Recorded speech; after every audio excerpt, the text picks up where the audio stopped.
पीडम नटवरवपु कर्णयोर्कर्णिकारम् बिभ्रदवाशः कनककपिशं वैजयन्तीं च मालाम् रन्धानवेणुरधरसुधया पूरयन् गोपवृन्दैर्वृन्दारण्यं स्वपदरमणम् प्राविशद गीत कीर्तिः। प्रार्थना पूर्वकं नमस्करोमि। हरि ओं ज्वालामालिन्यै नमः रत्नैश्वर्यै नमः आरार्तिकं प्रज्वालगन्धादिभिः सम्पूज्यं चन्द्रमा मनसो जात चक्षुः सूर्यो वजायत श्रोत्राद्वायुषु प्राणस्य मुखादग्निरजायत। श्री भागवत भगवान की है आरती, पापियों को पाप से है तारती। श्री भागवत भगवान की है आरती, पापियों को पाप से है तारती। ये अमर ग्रंथ ये मोक्ति पंथ ये पंचम वेद निराला, नव ज्योति जगाने वाला। ये अमर ग्रंथ ये मोक्ति पंथ ये पंचम वेद निराला, नव ज्योति जगाने वाला। ओ हरि नाम यही हरि धाम यही, हरि नाम यही हरि धाम यही, हरि नाम यही हरि धाम यही, हरि नाम यही हरि धाम यही। जग के मंगल की आरती, पापियों को पाप से है तारती। श्री भागवत भगवान भगवान की है आरती, पापियों को पाप से है तारती। ये शांति गीत पावन पुनीत पापों को मिटाने वाला, हरि दर्श कराने वाला। ये शांति गीत पावन पुनीत पापों को मिटाने वाला, हरि दर्श कराने वाला। ये सुख करनी ये दुख हरनी, ये सुख करनी ये दुख हरनी, ये सुख करनी ये दुख हरनी, ये सुख करनी ये दुख हरणी। श्री मधुसूदन की आरती, पापियों को पाप से है तारती। श्री भागवत भगवान की है आरती, पापियों को पाप से है तारती। ये मधुर बोल जग फल खोल, सन्मार्ग बताने वाला, बिगड़ी को बनाने वाला। ये मधुर बोल जग फंद खोल, सन्मार्ग बताने वाला, बिगड़ी को बनाने वाला। ओ श्री राम यही घनश्याम यही, श्री राम यही घनश्याम यही, ओ मेरे राम यही मेरे श्याम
गोविंद बोलो हरि गोपाल बोलो गोविंद बोलो हरि गोपाल बोलो गोविंद बोलो हरि गोपाल बोलो गोविंद बोलो हरि गोपाल बोलो गोविंद बोलो हरि गोपाल बोलो गोविंद बोलो हरि गोपाल बोलो गोविंद बोलो हरि गोपाल बोलो पूरे प्रांगण से दोनों हाथों पर सभी ताली के साथ गाएंगे।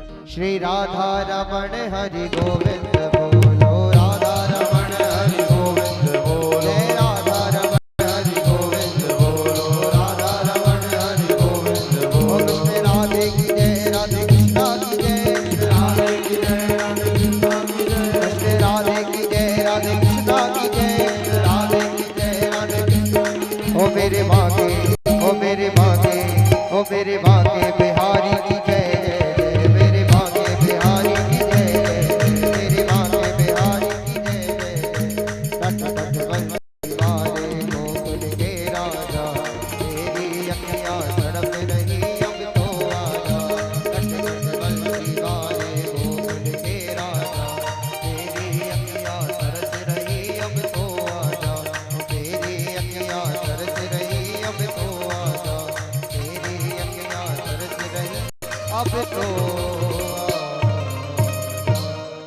जलेन शीतलीकरणं पुष्पैदेवाभिवन्दनम् आरोग्यार्धे आत्मानाभिवन्दनम् आरार्तिक्यं समर्पयामि श्रीपुराणपुरुषोत्तमाय नमः नन्दनन्दनाय नमः जजनेन जो मे जन्तदेवस्तानि धर्माणि प्रथमान्यासन्ना तेहनाकं महिमानः चन्द्रजितपूर्वेशाद्याः शान्तिदेवाः नानासुगन्धिपुष्पाणि यथा कालोद्भवानि च पुष्पाञ्जलिरमया दत्त ग्रहाण परमेश्वर श्री पुरुषोत्तमाय नमः नन्दनन्दनाय नमः मंत्र पुष्पांजलिं समर्पयामि।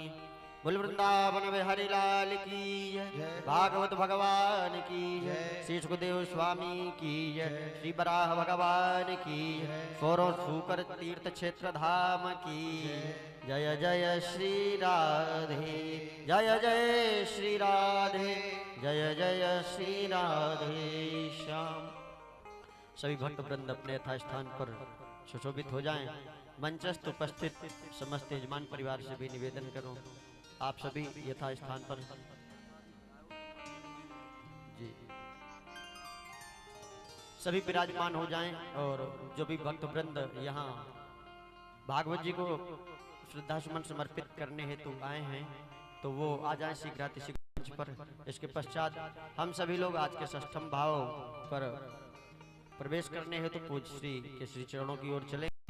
तो जो भी व्यासपीठ का सम्मान स्वागत वंदन करना चाहते हैं वो भी आ जाएं शीघ्रातिशीघ्र मंचस्थ। और भक्त वृंदों से निवेदन है जो भी भक्त वृंद नित्य प्रति भगवान की दिव्य कथा सुधा पान करते हैं उनसे निवेदन है कथा का आज षष्ठम दिवस है। कल आपको सूचित किया गया था कि आज षष्ठम दिवस में हम सभी लोग अखिल कोटि ब्रह्मांड नायक योगीराज भगवान श्री कृष्ण का कथा के माध्यम से दिव्य विवाह महामहोत्सव मनाएंगे। तो भक्त वृंदों से निवेदन है षष्ठम दिवस शुभारंभ हो चुका है। पूज्य महाश्री व्यासपीठ पर सुशोभित हैं। तो जो भी भक्त वृंद अपने अपने गृह कार्यों में भी लगे हुए हैं कहा भी गया है गृह कार्य नाना झंझाला तेयति दुर्गम शैल विशाला और बड़े भाग्य मानुष तन पावा सुर दुर्लभ सुद ग्रंथ हिंगावा। बड़े भाग्य से यह मानव देह मिलता है। यह जो दिव्य कथा रूपी गंगा पर हम गोता लगा रहे हैं इस गंगा पर गोता लगाने हेतु स्वर्ग में बैठे हुए देववृंद भी लालायित हैं। कहते हैं विधाता ब्रह्मा से कि हमें इस धराधाम का मानव बना दो ताकि हमें भी दिव्य भगवान का चरितामृत पान करने का अवसर प्राप्त हो। कहा भी गया है सत्संग की सरिता में वही सत्पुरुष श्रोता भक्त वृंद सराबोर होते हैं जिनके ऊपर ठाकुर जी की असीम अनुकंपा कृपा होती है।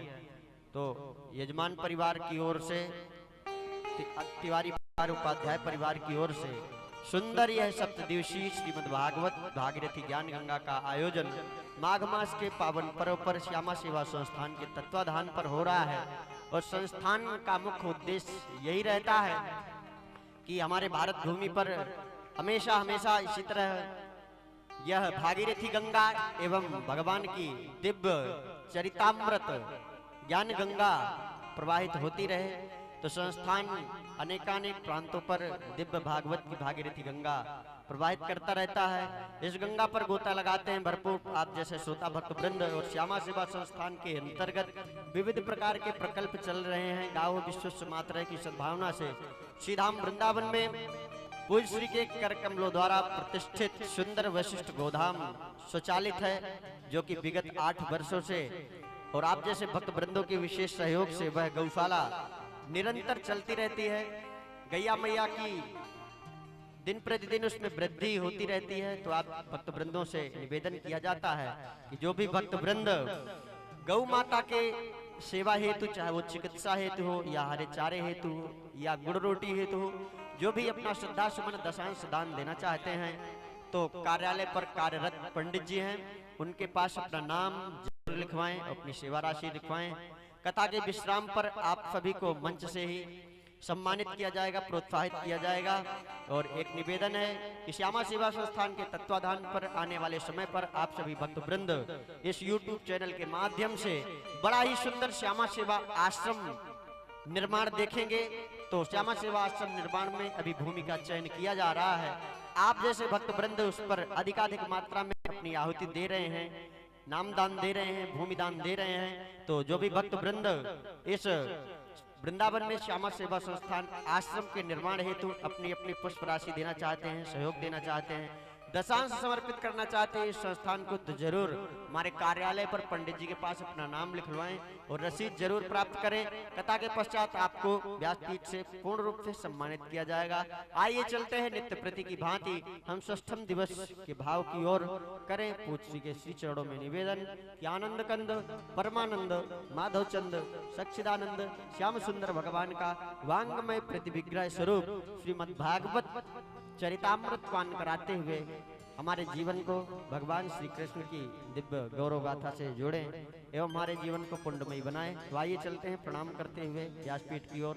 बोल वृंदावन बिहारी लाल की जय। जय जय श्री राधे श्याम।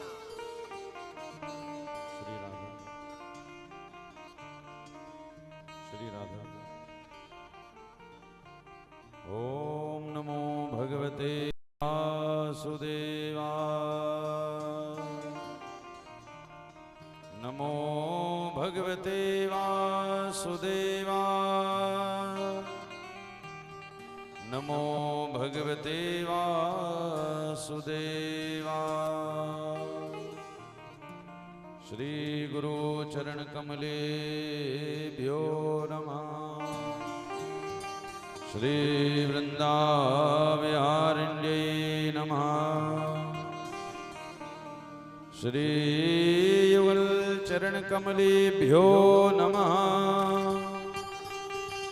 श्री मालिक चरण कमलेभ्यो नमः। गुरुर्ब्रह्मा गुरुर्विष्णु गुरुर्देवो महेश्वरा। गुरुः साक्षात् परब्रह्म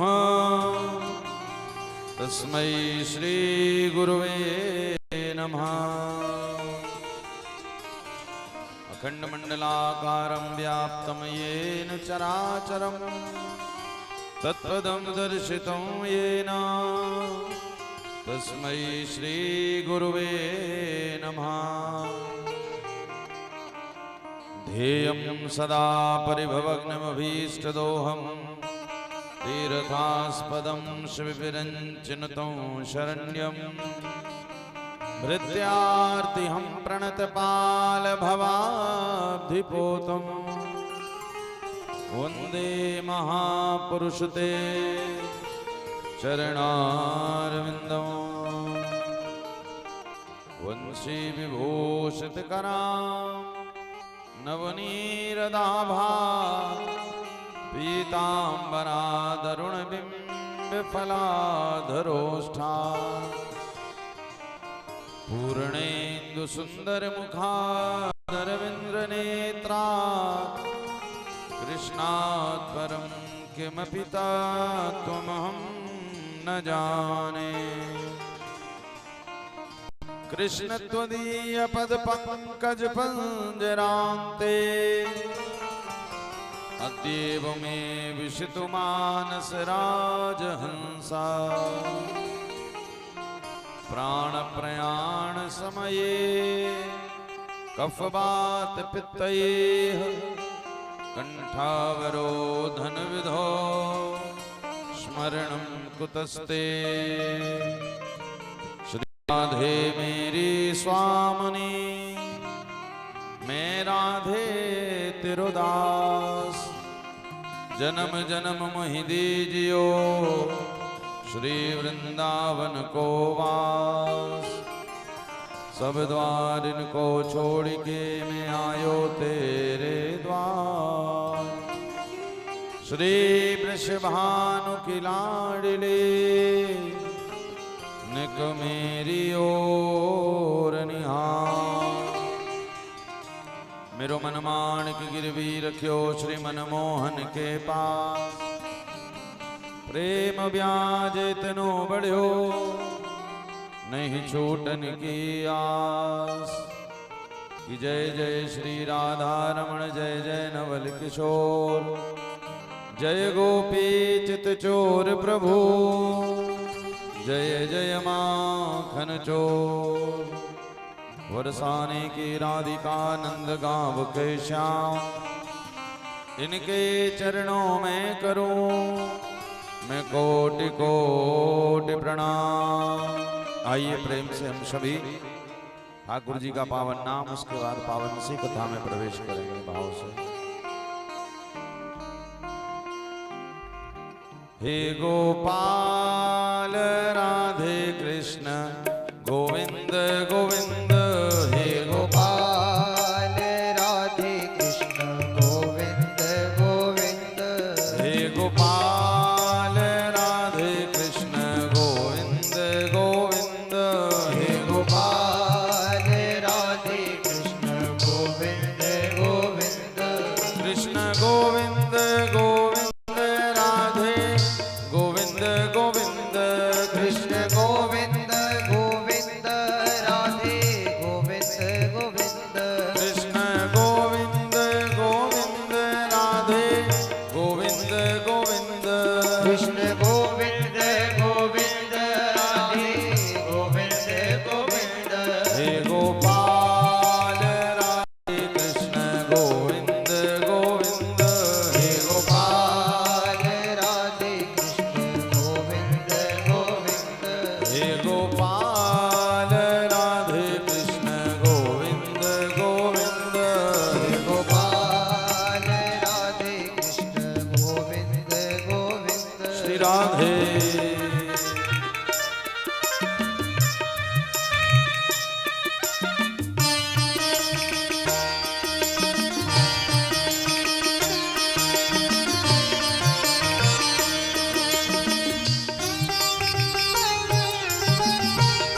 जय हो।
आप लोग भी। कृष्ण गोविंद गोविंद राधे गोविंद गोविंद। कृष्ण गोविंद गोविंद राधे गोविंद गोविंद। हे गोपाल राधा कृष्ण गोविंद गोविंद। गोपाल राधा कृष्ण गोविंद गोविंद। हे गोपाल राधा कृष्ण गोविंद गोविंद। गोपाल राधा कृष्ण गोविंद गोविंद।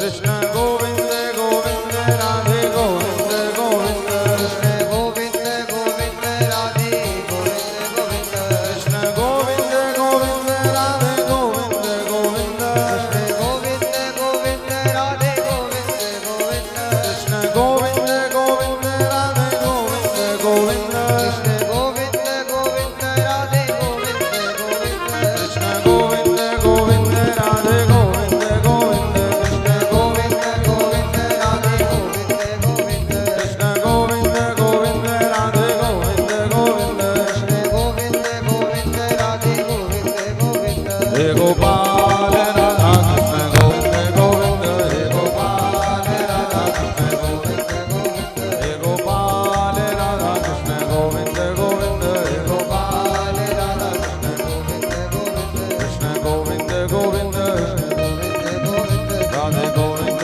गोविंद। कृष्ण गोविंद गोविंद राधे गोविंद गोविंद। कृष्ण गोविंद गोविंद राधे गोविंद गोविंद।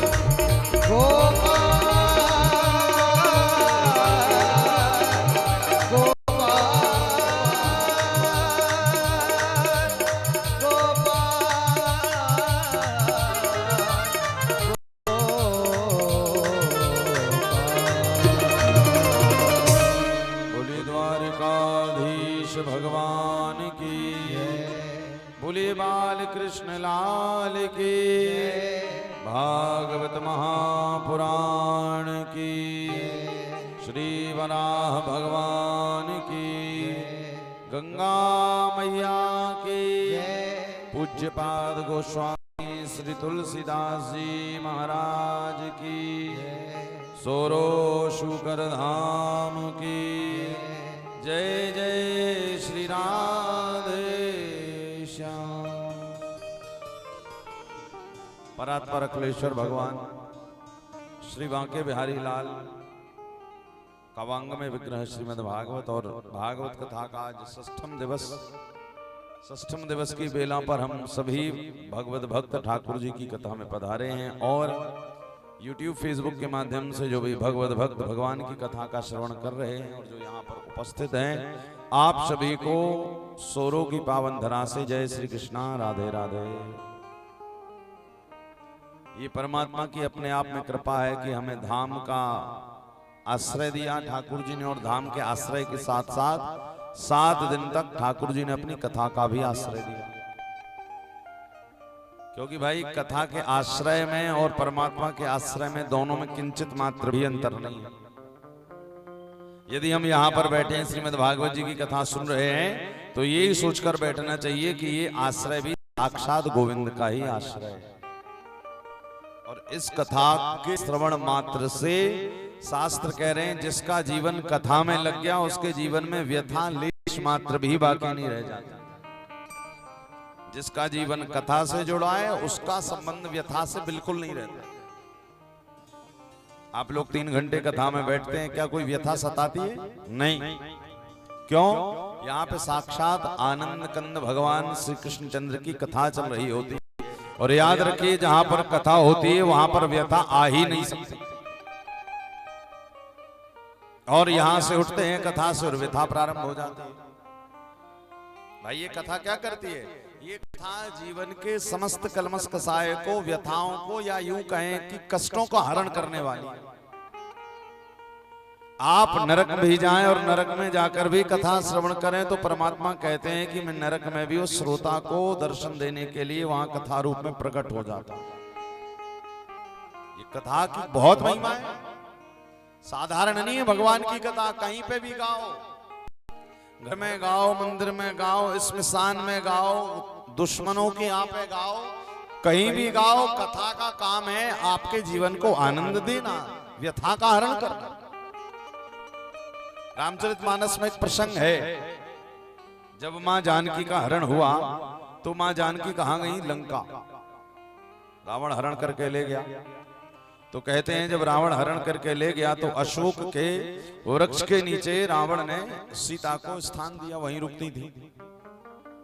तो अशोक के वृक्ष के नीचे बैठी मां जानकी शोक में डूबी रहती थी और राम जी से कहती थी, प्रभु आपने मेरी याद विसार दी, आप मुझे अब याद नहीं करते।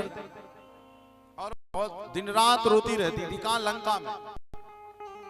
किंतु एक दिन जब हनुमान जी राम जी की मुद्रिका लेकर गए, अशोक के वृक्ष के ऊपर बैठकर राम कथा गाने लगे, तो राम राम सुनने मात्र से सीता मैया जो रो रही थी, रोते हुए सीता मैया की सारी पीड़ा दूर हो गई।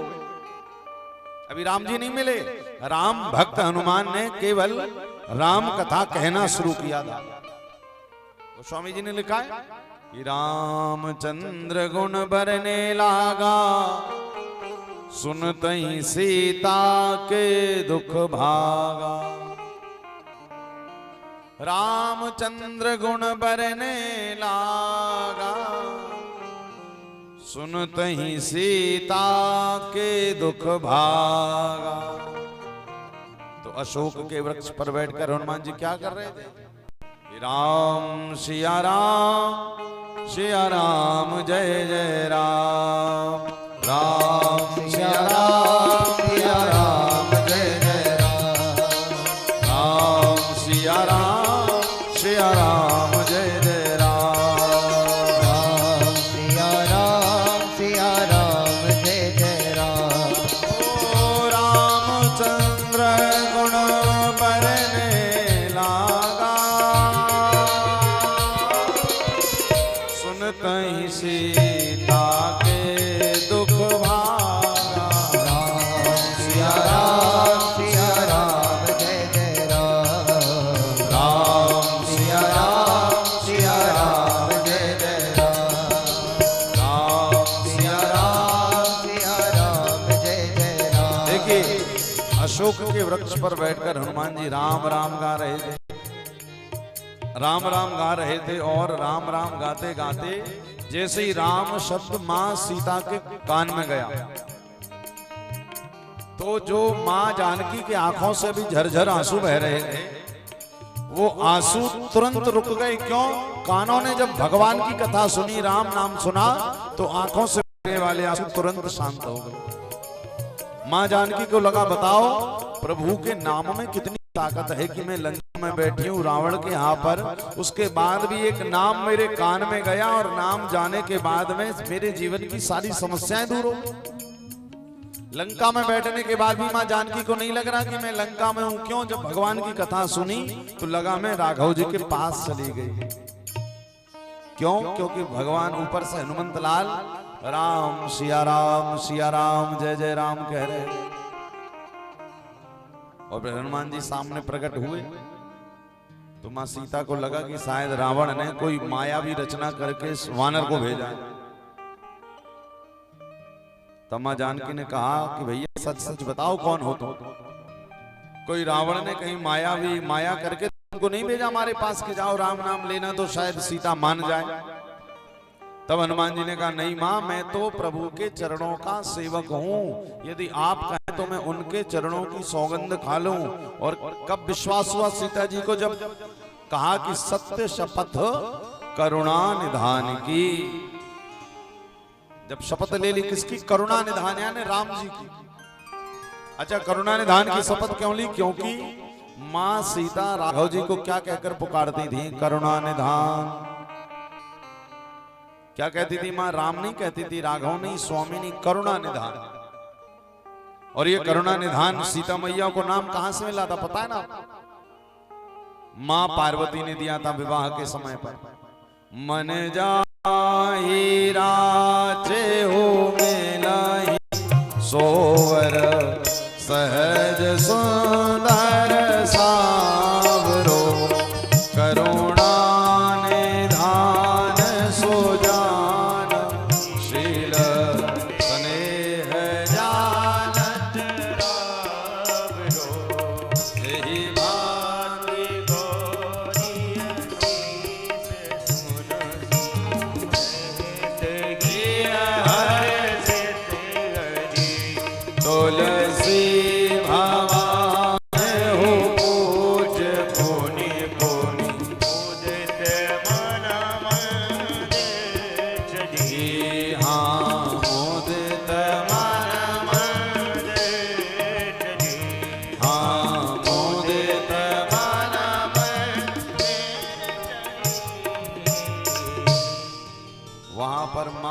पार्वती ने जानकी मैया से कह दिया था करुणा निधान।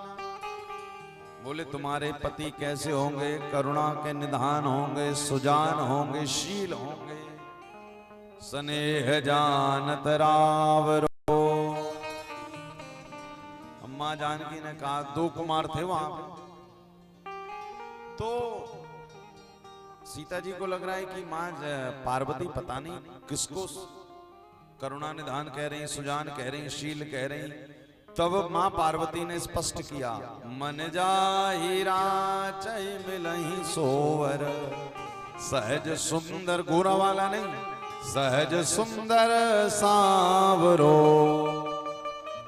स्पष्ट कर दिया कि श्याम वर्ण वाले राम जी ही तुम्हें पति के रूप में मिलेंगे और वो तुम्हारे लिए करुणा के सागर होंगे, करुणा निधान।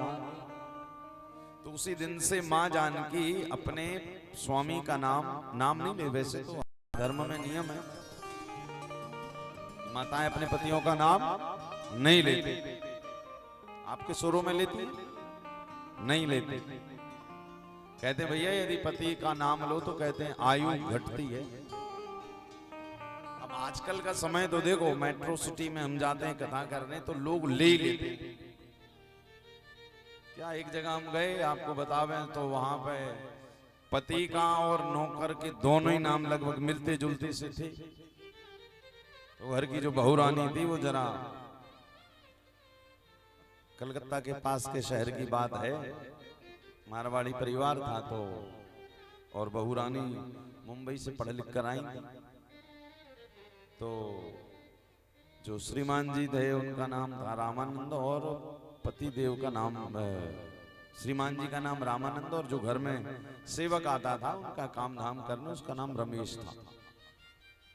तो क्या होता, अच्छा दोनों का शॉर्ट फॉर्म क्या था? राम। पति को भी प्यार से, भाई आप माताएं भी अब पति का भले नाम डालें किंतु पति को प्यार से कुछ ना कुछ तो बुलाते, ए जी ओ जी, या बेटों के नाम से, बेटियों के नाम से, या कोई भी इशारा समझ जाते हैं कि आप पत्नी बुला रहे। तो नाम लिया उन्होंने, जोर से चिल्लाया राम, तो उनके पति देव आ गए और प्रेम से चिल्लाया रामो, तो नौकर आ गए। एक दिन 2 दिन अब कथा थी, मैंने कहा ये क्या चक्कर है भाई? तो मैंने उनसे पूछा जो थी मैंने कहा ये आप जोर से बुलाती हैं तो आपके श्रीमान जी आ जाते हैं और प्रेम से कहती हैं तो नौकर। बोले महाराज जी वो सब पता हुआ है दोनों को। हमने कहा लेकिन ऐसा है क्यों? हमने कहा पति को इतनी गुस्से से क्यों बुलाते हैं? बोले उनको गुस्से से ही बुलाना पड़ता है तभी सुनते हैं। और हमने कहा नौकर को प्रेम से क्यों बुलाती हूँ? बोले यदि नौकर को गुस्से से बुलाएंगे तो अगले दिन काम पर ही नहीं आएगा। और हमने कहा पति देव, बोले इनको कितना भी गुस्सा दिखाओ ये कहीं जाएंगे थोड़ी छोड़ के, भाई शादी की है तो रहेंगे। तो इसी कारण बोले नौकर का भरोसा नहीं भाग सकता है, पति का भरोसा। इसी कारण जोर से चिल्लाती राम, श्रीमान जी आ जाए और प्रेम से बुलाएं नौकर। तो ऐसे ही मां जानकी अपने राघव जी को, राम जी को क्या कहकर पुकारती थी? करुणा निधान, सुजान, शील, स्नेह जानत रावरो। अब करुणा निधान केवल मां जानकी कहती थी और कोई नहीं कहता था। तो जब हनुमान जी ने लंका में कसम खाई किसकी? सत्य शपथ करुणा निधान की, तब सीता जी को लगा ये तो कुछ ज्यादा ही अंदर वाला सेवक है राम जी के। भाई ये शब्द तो किसी को नहीं पता भाई, क्योंकि मां जानकी जो नाम लेती थी वो नाम किसी को नहीं पता। तो क्या लगा कि ये शब्द तो बहुत अंदर वाला है जो केवल मैं लेती हूँ प्रभु का नाम, और ये वानर ले रहा है, मतलब ये कोई माया भी नहीं है, ये हमारे राम जी का ही सेवक है जो लंका में प्रवेश कर गया। कहने का अभिप्राय कि हनुमान जी जब राम के बल पर 7 योजन समुद्र को पार करके लंका जा सकते हैं, लंका जला सकते हैं, लंका में जाकर सीता के कष्ट को हरण कर सकते हैं, किसकी बदौलत? केवल एक राम नाम की बदौलत। यदि जीवन में हमारे कथा आ गई, भगवान का नाम आ गया, तो याद रखिएगा कोई भी कष्ट तुम्हें स्पर्श भी नहीं कर पाएगा। उसका अनुभव तो होगा, किंतु धीरे धीरे वो कष्ट से तुम कब निकल जाओगे, प्रभु आश्रय से तुम्हें पता भी नहीं लगेगा। भाई ऐसा नहीं, कथा सुनने वालों को, कथा कराने वालों को आए कष्ट तो सबको ही आता, किसको नहीं आता। परमात्मा कह रहे इस धरती पर यदि जन्म लिया है, धरती पर स्पर्श हुआ है शरीर का, तो शरीर में, ये तो शरीर का स्वभाव है, व्यवहार है, कष्ट आएगा। तो मेरे भक्तों में और संसारियों में क्या अंतर है?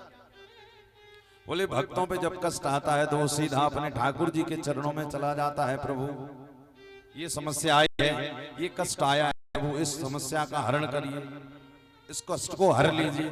और जब कष्ट आता है तो सीधे उसके मुख से दुनिया वालों का नाम नहीं निकलता, उसके मुंह से सीधे ठाकुर जी का नाम निकलता। और एक और बात, जीवन में कष्ट आता है, भक्त के जीवन में यदि कष्ट आता है तो भक्त के जीवन में कष्ट तो आता है, किंतु वो कष्ट का जो ताप है, जो कष्ट की दाहकता है, वो उसके अनुभव में नहीं आ पाती। उसको लगता आया है, अभी ठाकुर जी निकाल देंगे, और हर हाल में प्रसन्न रहता है। हमारे वृंदावन में देखिए, परिक्रमा मार्ग में इतनी ठंडी पड़ रही, साधु संत लोग रहते हैं, और उनसे कहो भैया कैसी चल रही है वृंदावन में, बोले महाराज मौज है, मौज। उनके मुख से कभी नहीं सुनते कि ये समस्या, ये कष्ट है। हम ऐसा 12 महीने एकदम आनंद से मौज में रहते हैं। इसी कारण हमारे ब्रज में कहते हैं क्या, अरे हर हाल में खुश रहना, हर हाल में खुश रहना, संतों से सीख जाए, हर हाल में खुश रहना, हर हाल में खुश रहना, संतों से सीख जाए, हर हाल में खुश रहना, हर हाल में खुश रहना, संतों से सीख जाए, हर हाल में खुश रहना। ओ हर हाल में खुश रहना, संतों से सीख जाए, हर हाल में खुश रहना, संतों से सीख जाए, हर हाल में खुश रहना, संतों से सीख जाए, हर हाल में खुश रहना, संतों से सीख जाए, ओ हर हाल में खुश रहना, हर हाल में खुश रहना, संतों से सीख जाए, हर हाल में खुश रहना, संतों से सीख जाए।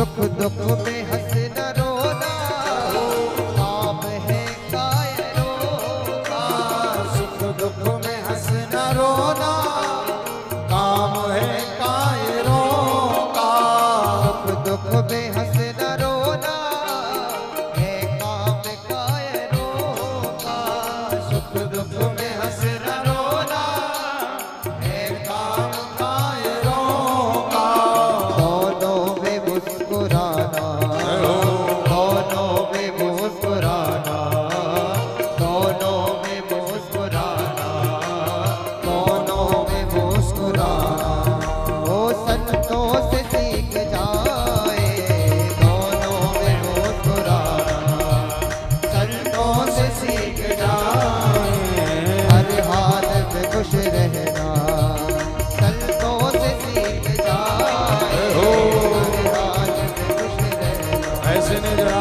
दोनों हाथ ऊपर करके श्री राधे जय हो।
सब लोग बताते हैं। जीते जी भोगते होना, जीते जी भोगते होना, ओ संतों से सीख जाए।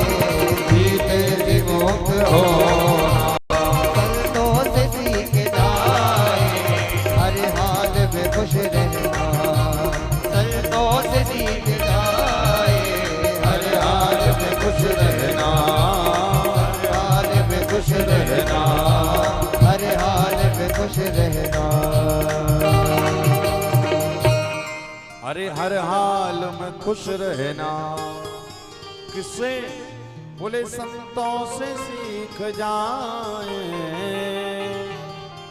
हर हाल में, कष्ट में भी जो मुस्कुरा रहा है वह याद रखिए वही भगत है। हमारे वृंदावन आइए कभी, वृंदावन में परिक्रमा मार्ग में वराह घाट, और वराह घाट पर एक पूज्य संत श्री हित प्रेमानंद जी रहते हैं। आप YouTube में सर्च करेंगे हित प्रेमानंद जी तो आ जाएंगे उनके प्रवचन। बहुत पहुंचे हुए संत, और उनके जीवन की एक बहुत बड़ी समस्या कहें, विडंबना कहें या ठाकुर जी का जो भी है, कि महाराज श्री की दोनों किडनियां फेल हैं। आप लोग जानते भी होंगे शायद उनको, श्री हित प्रेमानंद जी, हाँ आपने सुना है। तो दोनों किडनी फेल है। अब बताओ, दोनों किडनी फेल होने के बाद व्यक्ति 2-5 साल जिंदा रहता है बस। और अभी पूज्य महाराज श्री का हर 15 दिन 1 महीने बाद डायलिसिस होता है, पूरा ब्लड साफ होकर फिर दूसरा ब्लड बॉडी में जाता है। तो पूज्य महाराज श्री ने अपनी दोनों फेल किडनियों का नाम दे दिया। एक किडनी को राधा रानी कहते हैं, एक को कृष्ण कहते हैं। और ये दोनों फेल किडनियां ही उनको चला रही हैं। कहते हैं, वो सबसे कहते हैं कि भैया जीवन में कष्ट किसके नहीं आता? बोले मेरे जीवन में तो इतना कष्ट है कि दोनों किडनी ही नहीं। उसके बाद भी जब उनसे पूछते कि आपको कौन चला रहा है, तो यही कहते हैं कि बरसाने वाली श्री राधा रानी ही शरीर को चला रही हैं, वही खिलाती हैं, वही पानी पिलाती हैं, वही जिंदा रखती हैं। एनर्जी क्या, ऊर्जा क्या? बोले बस राधा नाम गाते हैं और आनंद से भर जाते हैं। तो ये जब याद रखिए, भगवत नाम, भगवान नाम, जब पूज्य महाराज श्री की दोनों किडनी फेल होने के बाद भी, और आप चेहरे का तेज देखेंगे महाराज, तो एक स्वस्थ व्यक्ति से भी ज्यादा तेज है। एक स्वस्थ व्यक्ति से भी ज्यादा तेज है। क्यों? क्योंकि दिन रात सुमिरन चल रहा है, श्री ठाकुर जी का नाम गान, राधा नाम, कृष्ण नाम, ये लगातार चल रहा है। मानो जीवन का ये सूत्र है, जीवन में कष्ट तो सबके ही आएंगे, किंतु बात ये बड़ी है कि उन कष्ट में भी जो कृपा का दर्शन कर रहा है वही भगत है। यूं विवाह वाह, यूं विवाह वाह। अच्छा देखिए, थोड़ा सा कष्ट पाकर कभी कभी संसारी लोग ना 2 सेकंड नहीं लगता और रोने लग जाते हैं। और भगत लोग बड़े बड़े कष्ट पाकर भी याद रखिएगा कभी रोते नहीं। उनको लगता हमारे ठाकुर जी सब ठीक कर देंगे। भाई जिसके जीवन में भागवत है, कथा है, कीर्तन है, सत्संग है, ठाकुर जी पे जरा भी विश्वास है, वो कभी डरते नहीं। मैंने भागवत के पहले दिन ही कहा था कि श्रीमद् भागवत क्या करती है। श्रीमद् भागवत को सुनने का सबसे बड़ा फायदा क्या है? तो सुनिए, भागवत को सुनने का सबसे बड़ा फायदा क्या है? संसार भयनाशनम, कृष्ण संतोष हेतुकम, संसार भयनाशनम। संसार के भय को मिटाती है किसी भी प्रकार। वही बात, ना खाने की, ना पीने की, रहने की, ये कोई चिंता नहीं रहती भगत को। उसके लगता है सब हमारी किशोरी जो पूरा कर देंगे। जो संसारी जिसके लिए भटक रहा है, भक्तों को वो चीज सहज रूप में प्राप्त हो जाती है। भक्तों को तो कुछ करने की भी जरूरत नहीं। भगवान कहते बस तू बैठा बैठा मेरी शरणागति में रह, भजन कर, दुनिया भर का ऐश्वर्य में तेरे चरणों में लाकर रख दूंगा। क्यों? तू मेरी ड्यूटी कर रहा है ना। भाई एक मालिक को क्या लगता है कि नौकर दिन रात मेरे सामने घूमे फिरे, मेरा काम करे, बदले में वो पेमेंट देता है। कौन? दुनिया का मालिक, ये दुकान का मालिक। किंतु जो जगत मालिक जगदीश्वर हमारे श्री बांके बिहारी लाल हैं, जब तुम दिन रात उन्हीं की बंदगी करोगे, उन्हीं के चरणों में शरणागति भाव में रहोगे, जब दुनिया का मालिक तुम्हें 7-8 घंटे काम करने के बाद थोड़ा रुपया पैसा देता है, तो 24 घंटे तुम जिसको निकालोगे वे जगत मालिक श्री बांके बिहारी लाल क्या तुमको नहीं देंगे? जरूर देंगे, और कष्ट भी देंगे तो उसमें भी तुम्हें लगेगा नहीं ये मेरे गोविंद की कोई कृपा है। बस जरूरत क्या है? बोले जरूरत में भागवत रूपी धर्म होना चाहिए। जैसे एक दृष्टांत देते हैं संत लोग कि 2 माताएं अपने अपने रसोई में चूल्हे पर दूध उबलने के लिए छोड़ आई। चूल्हे पर दूध रखा और पड़ोस में ही रहती हैं अगल बगल में, तो चूल्हे पर दूध रखकर दोनों की दोनों बाहर आ गई। अब जब घर के बाहर आई तब चूल्हे पर दूध उबल रहा, थोड़ा सोचा थोड़ा टाइम है तो जरा एक दूसरे से बातें कर। और फिर माताओं की चर्चाएं जब प्रारंभ होती हैं तो महाराज 1 घंटा 2 घंटा 3 घंटा क्या 6 घंटे भी कम पड़ जाता होता है नहीं होता? पूरे मोहल्ले की क्या पूरे सोरों की चर्चा सुन लो एक जगह पर। सोरों में इस वार्ड में हुआ, वहां ये हुआ, यहाँ ये हुआ, वाराह मंदिर में ये हुआ, गंगा जी के तट पे ये पूरी तुम बस छेड़ना बस है कि और क्या चल रहा है। अच्छा देखिए 2 भाई लोग जल्दी मित्र नहीं बनते, किंतु 2 बहनें आपस में जल्दी मित्र बन जाती, भले एक दूसरे को ना जानती। क्यों? क्योंकि परमात्मा ने उन्हें वात्सल्य स्वभाव पहले से ही दिया है। और कभी कभी तो कथाओं में यदि पड़ोसी के बगल में बैठ गए फिर तो महाराज जी की 3 घंटे की कथा पूरी हो जाती, किंतु माताओं की पूरी नहीं होती, लगातार चलती रहती एकदम। अच्छा स्वभाव रहता है कि पेट में कोई बात ज्यादा रह नहीं पाती तो जल्दी से निकाल कर कह देती। अच्छा कहने के बाद एक और चीज करती हैं, कहती हैं और कहती है काम करना किसी से कहना मत। तो वो बगल वाली सुनती कहती है अच्छा बड़ी आई तूने मेरे से कह दिया और अब कह रही किसी से कहना मत। तो वो भी किसी तीसरे से कहती, वो भी कहती सुन मैं तेरे से बता रही हूं तू किसी से मत कहना। और ये होते होते होते सोरों पूरे सोरों में बात फैल जाती है। फिर वो एक कहती है कि मैंने बस इसको बताई थी, इस तरफ वाली को इस तरफ वाली तक पहुंच गई। क्यों? बोले हर माताएं अपने आगे यही कहती हैं किसी से कहना मत, किसी से कहना मत। और कहते कहते कहते बगल में आ जाती है बात। ये स्वभाव रहता है। तो अब 2 माताएं आपस में पड़ोस में रहती थी, चूल्हे पर दूध रखा रहे और चर्चा करने लगी। चूल्हे पर दूध था तो बनाने लगा, और जैसे चूल्हे में दूध पर उफान आया तो दोनों की दोनों रसोई की तरफ दौड़ी। अब देखिएगा दोनों दौड़ी तो एक ने क्या किया कि बुद्धि का उपयोग नहीं किया और सीधे जाकर पात्र पकड़ लिया। तो चूंकि पात्र था गरम तो क्या हुआ, पात्र पकड़ा तो हाथ बेचारी के जल गए। और जो दूसरी गई थी उसने कहा पात्र तो गरम है ही, तो क्यों ना एक काम किया जाए, कॉटन का एक कपड़ा लिया, वस्त्र लिया और वस्त्र को लेकर फिर पात्र को पकड़ा। तो पात्र तो गर्म था किंतु वस्त्र के कारण वो पात्र की गर्मी उसके हाथों में नहीं आई, वो जली नहीं, बच गई। ठीक उसी प्रकार जिसके जीवन में भागवत रूपी धर्म है, भागवत रूपी धर्म रूपी कपड़ा है, उसके जीवन में कष्ट तो आएंगे किंतु वो कष्ट के कारण कभी जीवन में जलेगा नहीं, हमेशा मुस्कुराता रहेगा। और जिसके जीवन में भागवत रूपी कपड़ा नहीं महाराज वो जल जाएगा, थोड़ा सा कष्ट पाकर भी वो रोने लगे। और जिसके जीवन में भगवान का भजन है बोले वो कभी रो नहीं सकता। आज कल हमने आपको कथा सुनाई ना ब्रजवासियों, तो ब्रजवासियों ने क्या किया था, ब्रजवासियों ने ठाकुर जी की बात मान ली थी ये सोचकर कि परमात्मा भगवान तो हमारे और भगवान जो कह रहे हैं गलत कर नहीं सकते, कह नहीं सकते। तो ब्रजवासियों ने ये सोचकर परमात्मा की बात मान ली कि अब तो ठाकुर जी हमारे ब्रज के बन गए। और क्या किया था भगवान ने, सारे ब्रजवासियों से कहा था भैया ब्रजवासियों इंद्र का पूजन बंद करो, पूजन करना ही है तो श्री गिरिराज गोवर्धन को पूजन करो।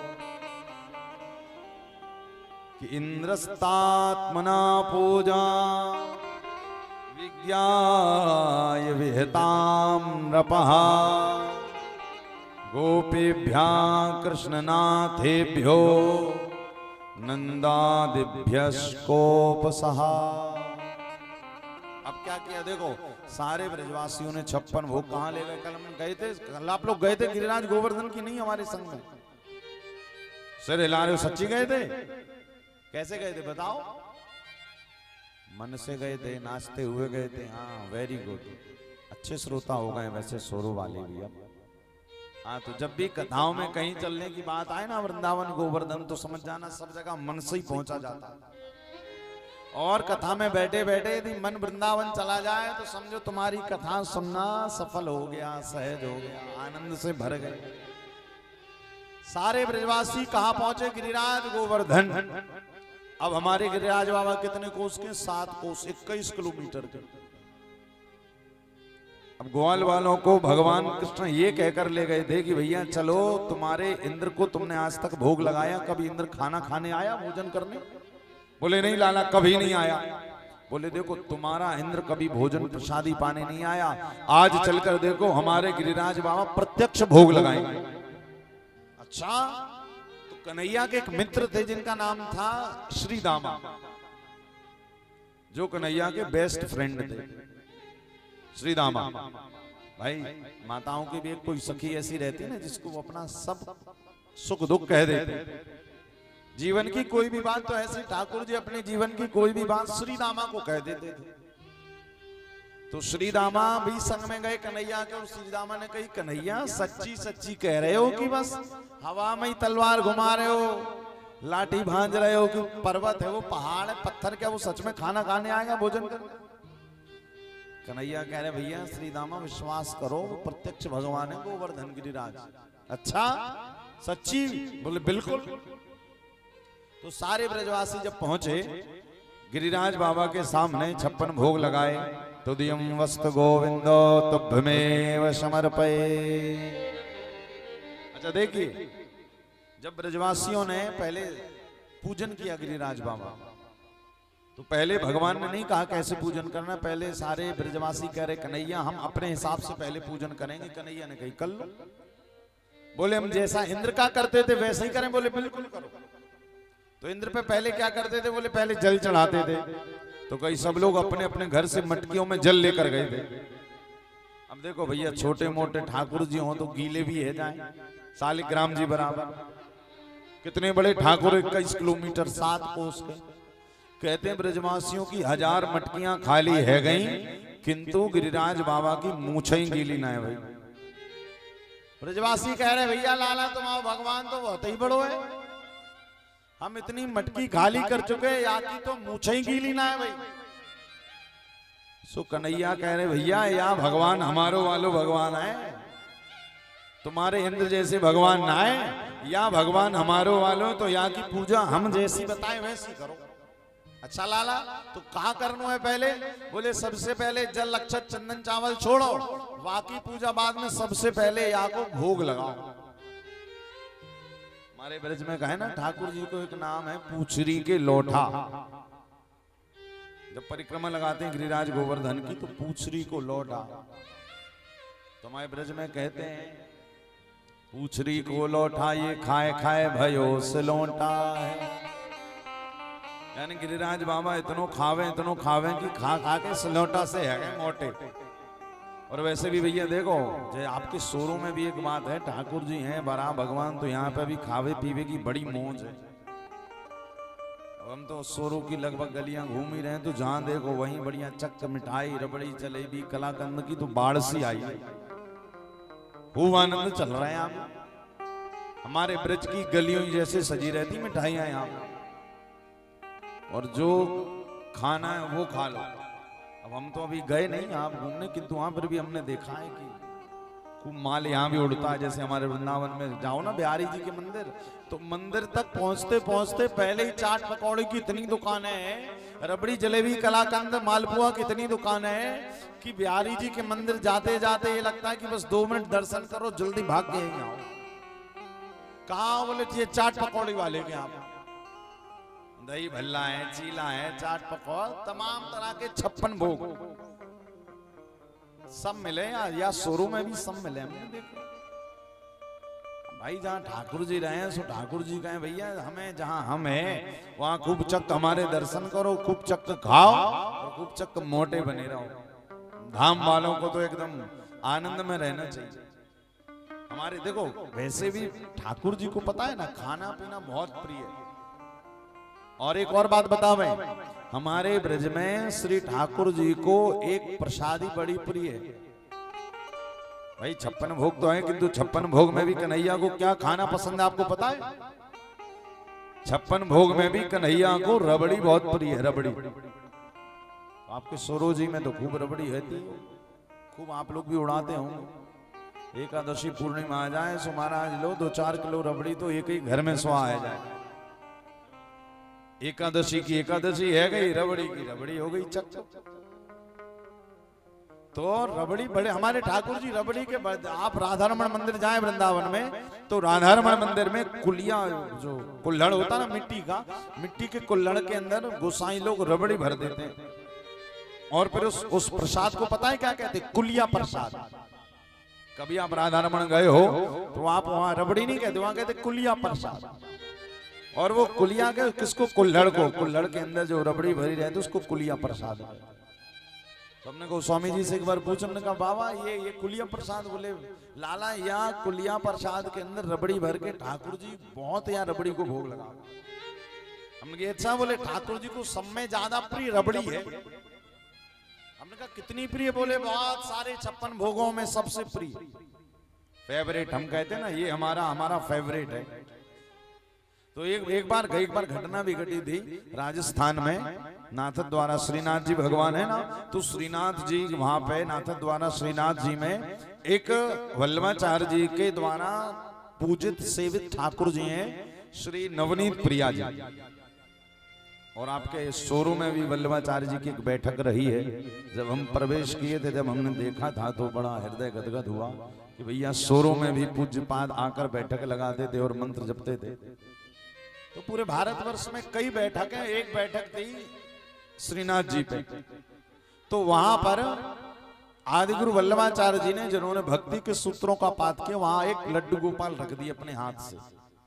उनका नाम है नवनीत प्रिया। और कहते हैं आज भी नियम है कि श्रीनाथ जी को भोग बाद में लगता है, पहले भोग उन लड्डू गोपाल जी को लगता है जिनका नाम नवनीत प्रिया है। ये सत्य घटना है नाथ द्वारा।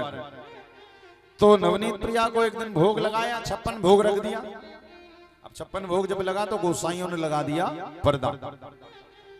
पर्दा जब लगा तो उस दिन गलती हो चाहे संयोग हो कि ठाकुर जी के सामने रोज रबड़ी रखी जाती थी 56 भोग में, उस दिन गलती से गोसाइयों के द्वारा क्या हुआ कि कढ़ी रख गई, छाछ की कढ़ी। 56 भोग में कढ़ी चावल भी लगता है। ठाकुर जी सोच रहे हैं, पर्दा लगा के गोसाई लोग बाहर हो गए। तो ठाकुर जी सोच रहे हैं कि बताओ कढ़ी सामने रखी है, रबड़ी दिखाई नहीं पड़ रही कहां। तो चारों तरफ देख रहे हैं तो रबड़ी जरा दूर रखी हुई थी। नवनीत प्रिया ने सोचा बताओ रबड़ी आज दूर कर दी ताकि मैं खा ना पाऊं। भगवान ने कहा तो रबड़ी का भोग जरूर लगाऊंगा। और क्या हुआ? देखिए भगवान ने सच में लीला करी। नाथ द्वारा मसरीन क्या लीला करी? भगवान रबड़ी खाने के लिए कूदे अपने सिंहासन से, और जब कूदे तो जैसे कूदे रबड़ी के लिए तो सामने कढ़ी रखी थी तो बेचारे कढ़ी में जाकर डुब से डूब गए।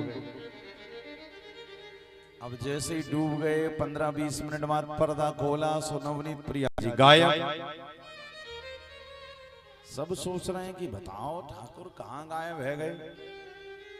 काऊ कह रहे हैं भैया देखो कई चूहा वूहा तो नहीं ले गए, कई कोना में तो नहीं। अब नेक से तो लड्डू गोपाल सबने सारी सामग्री देख ली, कहीं नहीं मिले। तो एक गोसाई ने एक काम करो, खावे के मामले में बड़े होशियार हैं, पेटू हैं।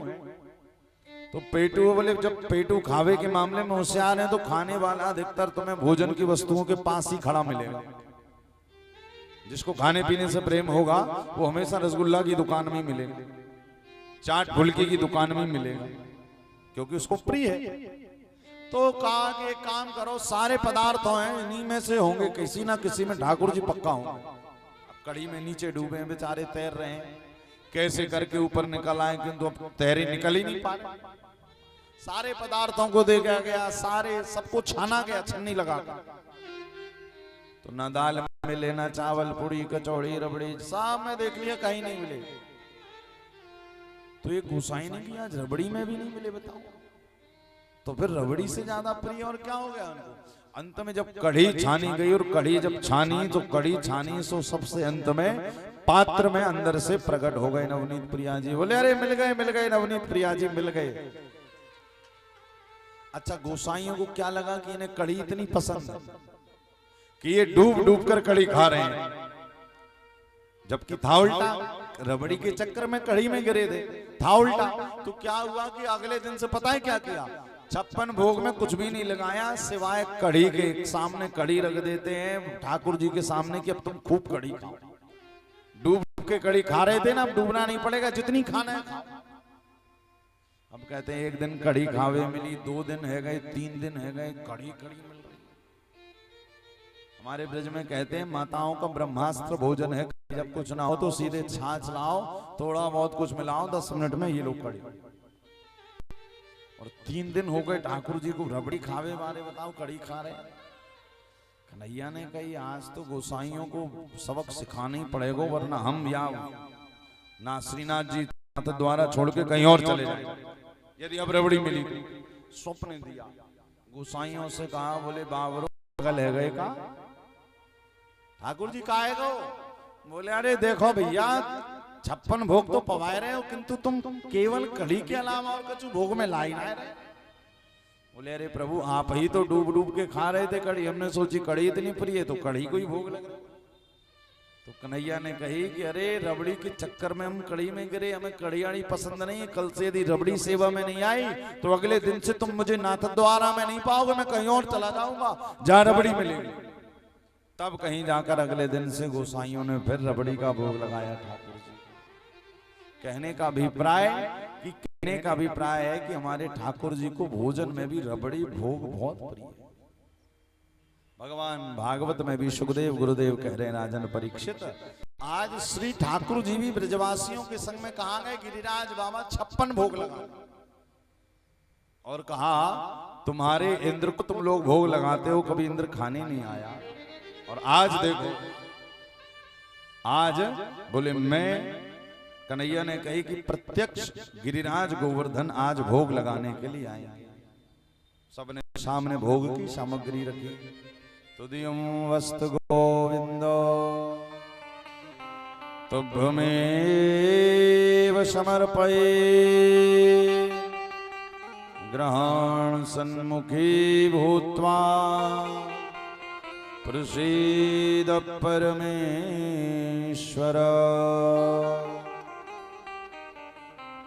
सारे ब्रजवासियों ने मंत्र कहा तो एक स्वरूप से भगवान ब्रजवासियों के बगल में खड़े हैं, और दूसरे स्वरूप से ठाकुर जी गोवर्धन पर्वत में प्रवेश कर गए। सबने कही लाला जब भोग लगाते हैं तो ठाकुर जी को पर्दा लगाते हैं। कन्हैया ने कही बिल्कुल लगाते हैं। तो बोले तुम्हारे गिरिराज बाबा तो इतने बड़े हैं, अब हम 21 किलोमीटर का पर्दा कहां से लेके आए। तो कन्हैया ने ब्रजवासियों से कहा अरे ब्रजवासियों पर्दा की जरूरत ना है, सब अपने अपने आंख बंद कर लो, सो पर्दा है। बोले हाँ ये भी ठीक बात। सारे ब्रजवासियों ने आंख बंद की। अब कन्हैया के बगल में खड़े थे कौन? श्री दामा।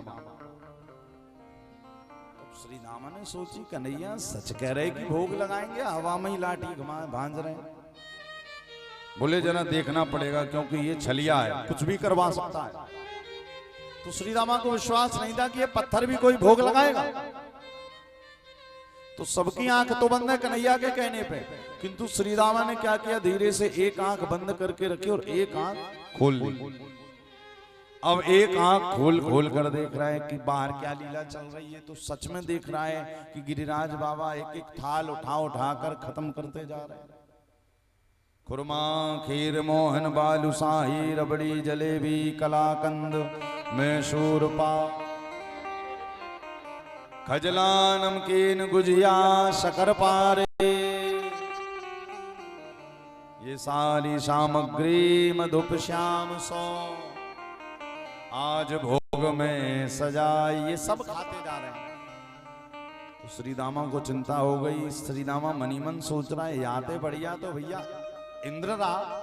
क्यों? बोले इंद्र को हम भोग लगाते थे, आता कभी नहीं था, खाता कभी नहीं था, हाँ बस अप्रत्यक्ष रूप से भोग लगा लेता था और बचता था वो चक्क ब्रजवासी हम लोग खाते थे। किंतु ये जो भगवान है कन्हैया का, बोले ये भगवान तो सीधे थाल की थाल खत्म कर रहा है। खुरमा खीर मोहन बालू शाही रबड़ी जलेबी कलाकंद सब खत्म। श्री दामा को चिंता हो गई। बोले यदि ये सब खा जाएगा तो हम ब्रजवासियों को फिर क्या मिलेगा? बोले ये इसका है, ये भगवान हमें ठीक नहीं लगा। तो श्री दामा ने बगल में कन्हैया खड़े थे तो ऐसी टोहनी मारी। एक कन्हैया एक स्वरूप बगल में खड़े, एक स्वरूप से गोवर्धन में, तो टोहनी मारी। तो कन्हैया ने कहा हल्ला मत करो सुदामा, श्री दामा देखो भोग लग रहा है कि बोले वो तो हम देख रहे हैं कि भोग लग रहा है, किंतु ऐसा भूखा भगवान तो हमने आज तक नहीं देखा। भगवान तो देखे किंतु इतना भूखा भगवान है, सब खाते ही जा रहे हैं। हम ब्रजवासियों के लिए कुछ बचाएगा या सब यही खा जाएगा? तो बोले भैया देखो भगवान इतने बड़े तो भूख भी इतनी बड़ी है। बोले हाँ भैया कन्हैया में पता चल गई कि सच्ची को भगवान है गिरिराज। अब एक काम करो न कि आसे कहो कि कछु प्रसादी भोजन हमारे लिए भी छोड़ दे, हम नहीं खाए ले। तो कन्हैया ने कहा पता चल गई कि गिरिराज प्रत्यक्ष। बोले बिल्कुल भरोसा है। अब तो यहाँ से कहो कि भोग लगाना बंद करें। अब कन्हैया ही भोग लगा रहे थे तो कन्हैया ने भोग लगाना बंद कर दिया। जो प्रसादी बची सारे ब्रजवासियों ने प्रसादी पाई। प्रसादी पाई तो देखिए आप लोग गिरिराज गोवर्धन गए होंगे, वहां पर भगवान ने मन से जल प्रकट किया। ब्रजवासियों ने कही लाला बड़ी जोर की प्यास लगी, भैया भोजन तो करवाई दी, अब का पानी और पिलवाई दी। तब भगवान ने मन से गंगा प्रकट कर दी, जिनका नाम मानसी गंगा। बोलो मानसी गंगा की। अब आप बताओ पूरे ब्रज का पानी खा रहा है किंतु गोवर्धन में मानसी गंगा का जल मीठा है गंगा जी जैसे। क्यों? क्योंकि ठाकुर जी के मन से प्रकट हो गई। और भगवान ने ऐसी जगह पर मन से गंगा प्रकट करके मानो बता दिया कि जो भक्त मेरे कहने पर मेरे द्वारा मेरी शरणागति ग्रहण करता है उसके लिए जीवन में कुछ भी असंभव नहीं है। जैसे ब्रजवासियों के लिए मैंने गंगा प्रकट कर दी, ऐसे भक्तों के लिए मैं कुछ भी कर सकता हूं। सारे ब्रजवासियों ने खूब आनंद लिया और जयकारा लगाया। बोलिए गिरिराज महाराज की, गोवर्धननाथ भगवान की। जयकारा लगाया, जयकारा लगाकर वापस अपने अपने घर आए। सो जयकारा पहुंच गया इंद्र तक। अच्छा देखो इंद्र सोचता था कि सारे ब्रजवासी कार्तिक माह में मेरा जयकारा लगाते हैं, किंतु कार्तिक मास प्रारंभ से लेकर विश्राम तक आ गया, मेरा जयकारा ना लगाकर ये ब्रजवासी किसकी जय जयकार करने लगे। भाई अन्नकूट, अन्नकूट आपने दीपावली के अगले दिन हम लोग अन्नकूट मनाते हैं, उसमें पूजन होता था। किंतु इस बार क्या सोचा इंद्र ने कि शायद मुझे भूल गए और मुझे भूलकर गिरिराज गोवर्धन का जयकारा लगा रहे। अब तो देखो देखो समाज में रहने वाले हर एक व्यक्ति को अपनी जय जयकार बढ़िया लगती है। होता है नहीं होता? व्यक्ति को इंद्र कोई व्यक्ति नहीं है, इंद्र नाम का एक पद होता है। और कथा कह रही कि जब जब व्यक्ति कोई ना कोई पद पर बैठता है तो पद पर बैठने के बाद में मन में अभिमान आता और अभिमान आने के बाद लगता कि भैया हमारी भी जय जयकार हो। अच्छा उस पद पर बैठने के बाद हम ये भूल जाते हैं कि भैया जय जयकार हम व्यक्ति विशेष की नहीं है, जय जयकार उस पद विशेष की। भाई जितनी देर आप पद पर रहोगे उतनी देर लोग आपकी जय जयकार करेंगे। पद से उतरे दूसरा आएगा उसकी जय जयकार होने लगे। होता नहीं होता? भाई दुनिया के पदों पर बैठो तो उसी की जय जयकार होती, व्यक्ति की नहीं, पद की। एक और बात, पद देखो, पद भगवान का भी पद होता है और एक दुनिया का भी पद होता है। भगवान का पद कौन सा हो गया? बोले भक्ति का, जो मीराबाई ने पाया, तुलसीदास ने, सूरदास ने, तुकाराम, नरसिंह, हरिदास आदि आदि भक्तों ने। तो और दूसरा होता दुनिया का पद। तो दोनों पदों में अंतर क्या है? बोले भक्ति का पद व्यक्ति को कभी भी अभिमान नहीं पैदा कराता, और बोले दुनिया का पद व्यक्ति को सबसे पहले अभिमानी ही बनाता है। और एक और चीज बतावे आपको, दुनिया के पदों पर बैठने के बाद में जब तक पद पर हो तब तक तो लोग खूब जय जयकार करते नहीं करते। एक कहता है हमारे देश का नेता कैसा हो, पीछे से 20 लोग कहते हैं इन श्रीमान जी के जैसा हो, कैसा हो, इनके जैसा हो। और वही जय जयकार सुनते सुनते जब पद के समय पूरा हो जाता है, पद से उतरते हो तो क्या लग जाता है, नाम के आगे क्या लिख देते हैं, क्या लिखते हैं, भूत पूर्व लिखते हैं कि नहीं लिखते। भैया यहाँ पे कोई पदों पर यदि बैठे हों या भूतपूर्व हों तो हमें अन्यथा ना लेंगे, ये कथा का भाव है। अच्छी बात है यदि ठाकुर जी आपको दुनिया का कोई पद देते तो बहुत ही अच्छी बात है, किंतु कथा ये भी कह रही है कि दुनिया के उन पदों पर बैठने के बाद में जरा परमार्थ पद को भी आप उत्कृष्ट बनाते रहिए, केवल दुनिया के पदों का आस्वादन मत लेते रहिए। दुनिया का पद व्यक्ति के लिए तब अभिमान का सूचक बन जाता है, तब वो उन पदों पर बैठते हुए कोई परमार्थिक कार्य नहीं करता। आज भी कई ऐसे सेठ श्रीमंत नेता हैं जो पदों पर बैठने के बाद भी अच्छे कामों में लगे हुए हैं। हमारे उत्तर प्रदेश के यशस्वी माननीय श्री मुख्यमंत्री जी देख लीजिए, भाई पद पर हैं किंतु पद पर बैठने के बाद धर्म के कार्य कर रहे हैं कि नहीं, परमार्थ कर रहे हैं कि नहीं कर रहे। भारत के प्रधानमंत्री यशस्वी मोदी जी को देखिए क्या कर रहे हैं, बोले पद को पाने के बाद कम से कम धर्म की ध्वज पताका तो लहरा रहे हैं। भाई पता है कि कुछ समय के लिए पद है, किंतु उस पद पर बैठने के बाद उन्हें पता है कि कुछ अच्छे काम भी किए जा सकते तो कर रहे, और आज उनका अच्छा काम हमें सबको देखने मिल रहा है। आज वास्तव में हिंदू सनातन धर्म की केवल देश में नहीं विदेशों में भी एक अलग पहचान बन गई है, एक अलग लोगों में इसके प्रति भाव जागृत हो गया। हमारे मध्य प्रदेश के गढ़ा गांव के जिला छतरपुर जिले के आप सबने देख रहे होंगे यूट्यूब फेसबुक पर, परम श्रद्धेय बागेश्वर धाम सरकार श्री धीरेन्द्र कृष्ण शास्त्री जी महाराज तो वर्तमान में कितना अच्छा काम कर रहे हैं। क्या कर रहे हैं, बोले अपने धर्म वालों को तो धर्म से जोड़ ही रहे हैं, किंतु अभी अभी नागपुर में हमने छत्तीसगढ़ में देखा, बिलासपुर के पास कथा चल रही, रायपुर में, वहां पर भी दूसरे संप्रदाय मुस्लिम संप्रदाय के लोगों को भी हिंदू बनाने का काम पूज्य महाराज श्री कर रहे हैं।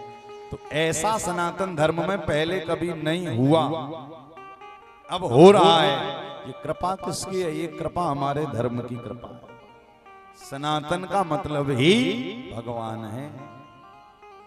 भाई कथाएं तो सब कर ही रहे हैं, कथाएं चल भी रही हैं, किंतु कथा करते हुए यदि आपके जीवन में, भाई ये कथा, ये भी तो व्यास गति, ये भी तो पद है, तो इस पद पर बैठते हुए व्यक्ति के जीवन में परमार्थ क्या चल रहा है वो बड़ी बात है। कथाएं हो रही हैं, लोग आते हैं, सुनाते हैं, सुनाकर चले जाते हैं, किंतु उस कथा से यदि 100 लोगों का, 500 लोगों का, 1000 लोगों का भी कल्याण हो गया तो कथा अपने आप में साक्षात कृष्ण का स्वरूप बन जाता है। इसी कारण हमारे भारतीय सनातन धर्म में जिनको जो पद मिला और उस पद का यदि आप सदुपयोग कर रहे हैं तो याद रखिए पद की गरिमा अपने आप में और बढ़ जाता है। और वर्तमान में तो पूज्य महाराज श्री पर हनुमान जी महाराज की बड़ी कृपा है और लोग भरपूर सहयोग भी दे रहे हैं, सपोर्ट भी कर रहे हैं। तो फेसबुक यूट्यूब के माध्यम से मैं भी व्यास गादी से पूज्य महाराज श्री का पूरा समर्थन करता हूं कि महाराज जी ऐसे ही हमारे भारतीय सनातन धर्म की ध्वज पताका लहराते हैं, देश में भी विदेशों में भी। और अभी तो इसके पहले पता नहीं कौन कौन से देश गए थे, इंग्लैंड, कनाडा, टोरंटो, सब जगह। और उनका एक नारा है, जो हमारे राम का नहीं वो किसी काम का नहीं। सही भी बात है। तो देखिए पद तो वो भी, और उस पद का कितना अच्छा सदुपयोग पूज्य महाराज श्री कर रहे हैं। तो कहने का अभिप्राय है कि एक समय के बाद पद छूट जाता है, किंतु जब व्यक्ति को पद मिलता है तो उस पद पर बैठने के बाद में हमको कुछ अच्छे काम करने ही चाहिए, कुछ ना कुछ परमार्थ आपके द्वारा होते रहना चाहिए। क्योंकि देखो पद से हटे तो फिर यही कहें भैया ये पहले ये हुआ करते थे, अब बोले अब नहीं है। दुनिया के पदों में अधिकतर होता है कि नहीं, नाम के आगे क्या लिख जाता है, भूतपूर्व। भूतपूर्व ये भूतपूर्व वो। कभी दिल्ली जाओ, दिल्ली में जब एयरपोर्ट रोड है तो वहां पर एक बार हम सवारी कर रहे थे, कार की जा रहे थे फ्लाइट पकड़ने, तो वहां पर लाइन से लिखा हुआ था भूतपूर्व ये भूतपूर्व वो, लाइन से। अच्छा, एक जगह हमने देखा कि एक सज्जन के नाम के आगे भूतपूर्व लिखा था किंतु पूर्व कहीं गिर गया था राइट साइड में। हमने गाड़ी वाले भैया से कहा, हमने कहा भैया ये क्या लिखा है? बोले अरे महाराज जी पूर्व कहीं गिर गया होगा। तो पूर्व गिर गया तो पता है क्या बचा था? अकेला भूत और उनका नाम। तो हमने कहा यहाँ भूत? बोले नहीं नहीं कहीं गिर गया होगा। तो हमने कहा बताओ, दुनिया के पदों पर बैठने के बाद नाम का भी ये हाल हो जाता है कि पूर्व को भी संभाल कर रखना पड़ता है, यदि पूर्व कहीं गिरा तो फिर भूत बन जाता है। और दुनिया के जो पद हैं, जो ठाकुर जी के परम पद हैं, भक्ति के पद हैं, बोले उनके नाम के आगे आपने सुना कभी भूतपूर्व नहीं लगता। भाई जैसे व्यास गादी है, हम कथा कर रहे हैं तो जब तक कथा करते रहेंगे, कथा कर रहे हैं, जब नहीं करेंगे उसके बाद भी कोई भूतपूर्व नहीं कहेगा। और आपके यहाँ पर सोरो में तुलसीदास जी की जन्मभूमि है। अब आप बताओ, तुलसीदास जी ने रामचरितमानस को लिखा, इतना राघव जी की महिमा का प्रचार किया, तो आज भी सोरो में उनका शरीर नहीं है, किंतु सोरो वाले ये थोड़ी कहते कि भूतपूर्व तुलसीदास। क्या कहते हैं? केवल तुलसीदास, गोस्वामी तुलसीदास। क्यों? क्योंकि उन्होंने दुनिया के पद को नहीं पाया, उन्होंने श्री राघव जी के पद को पाने के बाद अपने नाम को हमेशा के लिए जीवंत कर लिया, अमर कर। और आज भी लोगों के दिल में बस रहे। किस रूप में बस रहे? रामचरितमानस के रूप में बस रहे। हम ही 7 दिन में कितने बार चौपाई सुनाते सुनाते कहते हैं कि गोस्वामी तुलसीदास जी ने रामचरितमानस में ये बात लिखी। इसका मतलब क्या है? अब तुलसीदास जी को गए कई वर्ष हो गए, किंतु आज भी वो ठाकुर जी के नाम को गा कर गए, इसी कारण वो लोगों के दिलों में जिंदा है। ये क्या है? ये है सांसारिक पद नहीं, ये है ठाकुर जी की भक्ति का पद। कोई नहीं कहता भूतपूर्व मीराबाई, कहता है भूतपूर्व सूरदास। क्यों? क्योंकि ये सब परमात्मा के पद को प्राप्त करने के बाद इस दुनिया से गए। तो आज इंद्र भी पद पर बैठा बड़ा कुपित हो गया। क्यों? पद पर बैठा था, अभिमान आ गया। और जब अभिमान आया तो उसने क्या किया? बोले मेरी पूजा बंद करके किसकी पूजन कर रहे हैं? क्रोध आ गया। भागवत में लिखा है, भगवान सुखदेव गुरुदेव कह रहे, राजन कि गणम सावर्तकम नाम मेघाना चांतकारिणाम इंद्र प्रचोदयात क्रुद्धो वाक्यम चाहे शमानयुत। लिखा हुआ है, सावर्तक मेघों को बुलाया, घनघोर बरसात शुरू हो गई। लिखा हुआ हाथी की सूंड के बराबर बरसात हो रही है। कहां पर? ब्रज में। सारे ब्रजवासी दौड़े दौड़े गए, लाला बचाए लो। तुमने कहा था कि इंद्र का पूजन बंद करके गोवर्धन का पूजन करो। देखो तुम्हारे कहने पर हमने गोवर्धन का पूजन किया, इंद्र नाराज हो गए।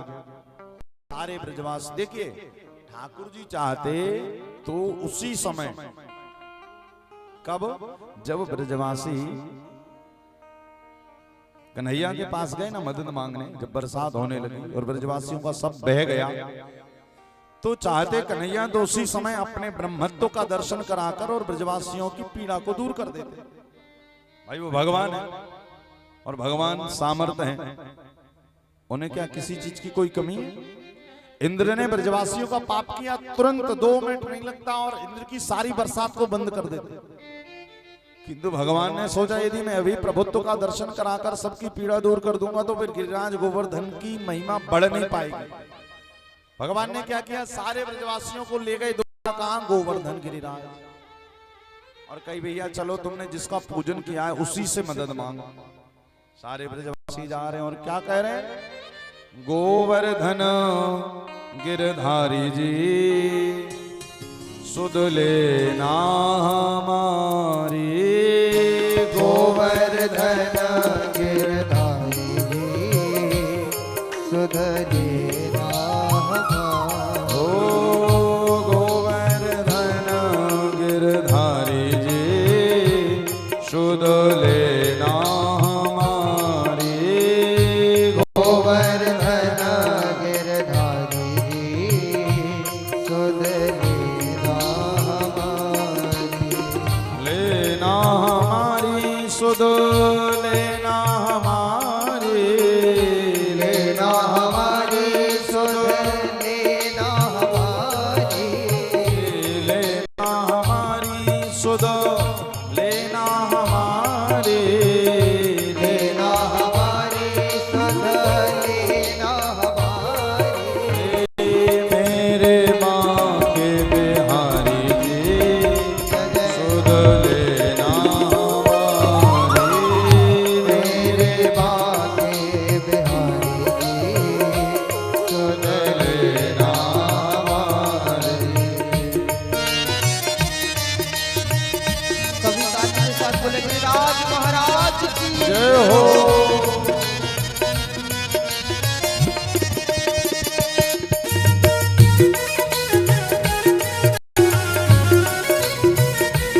जय हो। एक बार कहिए श्री राम है।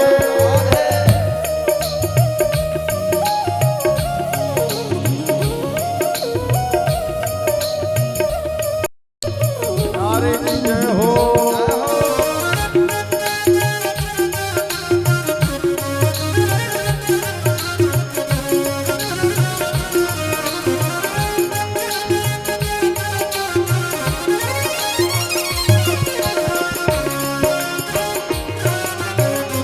और को तो और भरोसो। और को तो और भरोसो। और को तो और भरोसो। और को तो और भरोसो। हमको आस तुम्हारी जी हो।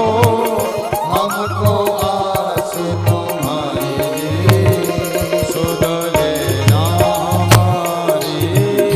हमको आस तुम्हारी जी सुध लेना हमारी।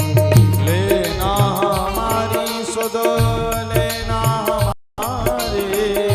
लेना हमारी सुध लेना हमारी। लेना हमारी सुध लेना हमारी।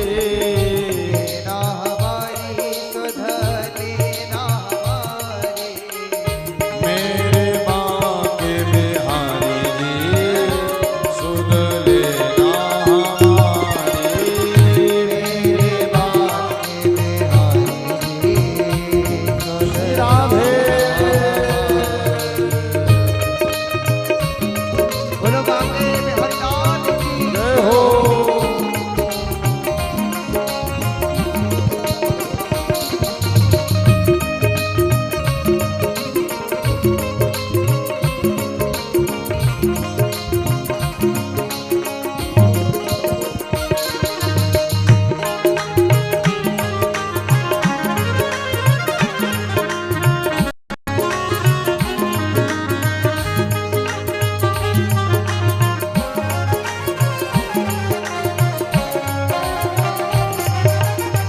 हरी सभा में द्रौपदी पुकारे। भरी सभा में द्रौपदी पुकारे। द्रौपदी पुकारे लाला द्रौपदी पुकारे। द्रौपदी पुकारे लाला द्रौपदी पुकारे। आना मेरे गिरधारी जी हो। आना मेरे गिरधारी जी सुध लेना हमारी। आना मेरे गिरधारी जी सुध लेना हमारी।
सुध लेना हमारी।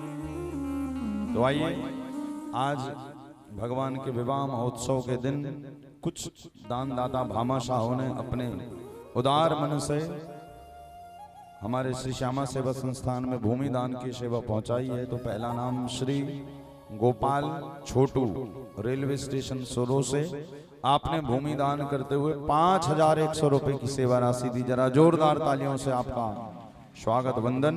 विनोद शर्मा गौरी शंकर जी ठेकेदार एटा से, आप मामा जी हमारे गौरव सौरव भैया के, तो आपने भी 1 गज भूमि दान करते 2100 रुपए की सेवा राशि।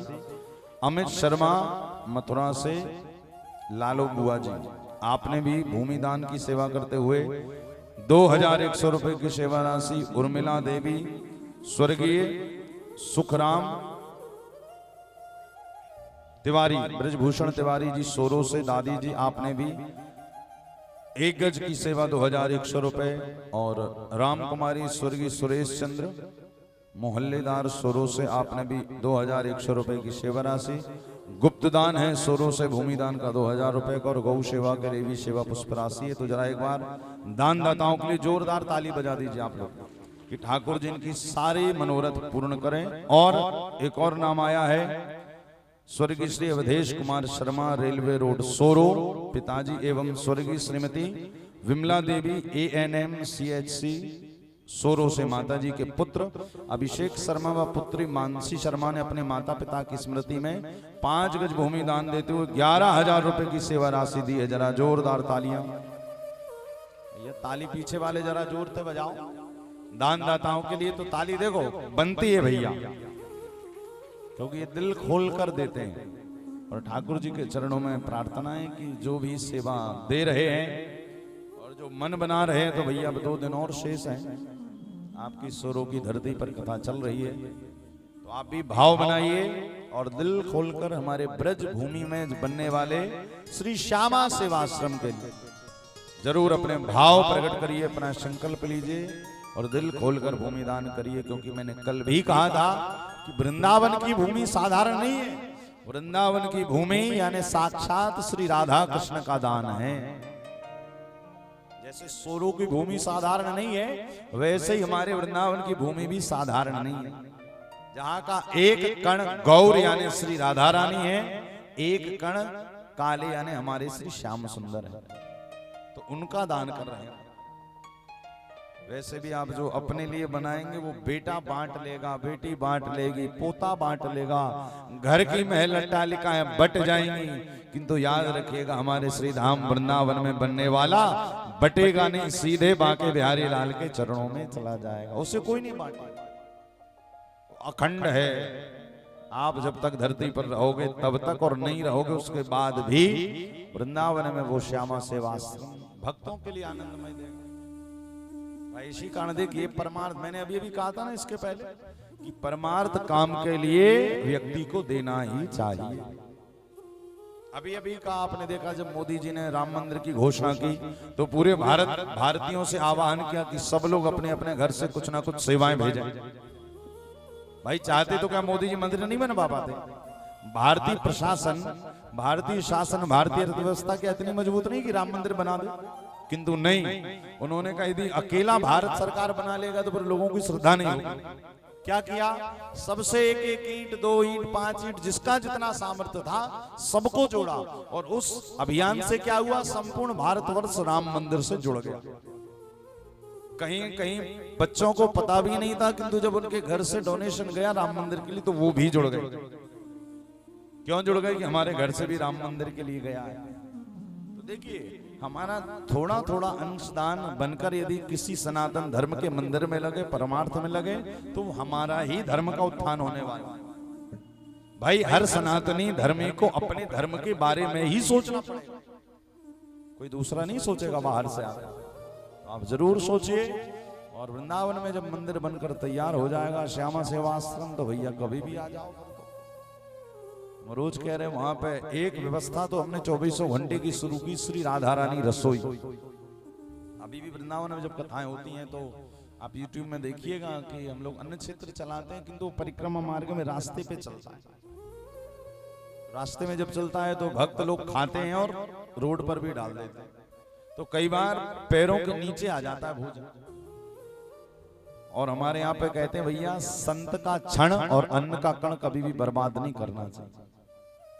तो उसी परिकल्पना को ध्यान में रखकर हमारे ट्रस्ट ने ये संकल्प लिया कि एक राधा रानी रसोई जहां पर बैठकर भक्त उस भूमि पर प्रसाद ग्रहण कर पाए। भाई वृंदावन जाते हैं तो लोगों को दो की समस्या बहुत रहती है, एक तो रुकने की, दूसरी भोजन। और वर्तमान में आप देखेंगे हमारे ब्रज में, वृंदावन में इस समय भक्तों की कुछ ज्यादा ही संख्या आ रही है। तो रुकने के लिए तो ठीक, किंतु भोजन सबसे ज्यादा जरूरी रहता है। तो दो समय में वहां पर रसोई चलेगी, प्रातः और सायंकाल। जितने भी भक्त आएंगे आराम से बैठकर सुकून से पत्तल में, दोने में जो भी प्रसादी बनेगी संस्थान की तरफ से वो पाएंगे। तो ये सब पूरा कब होगा?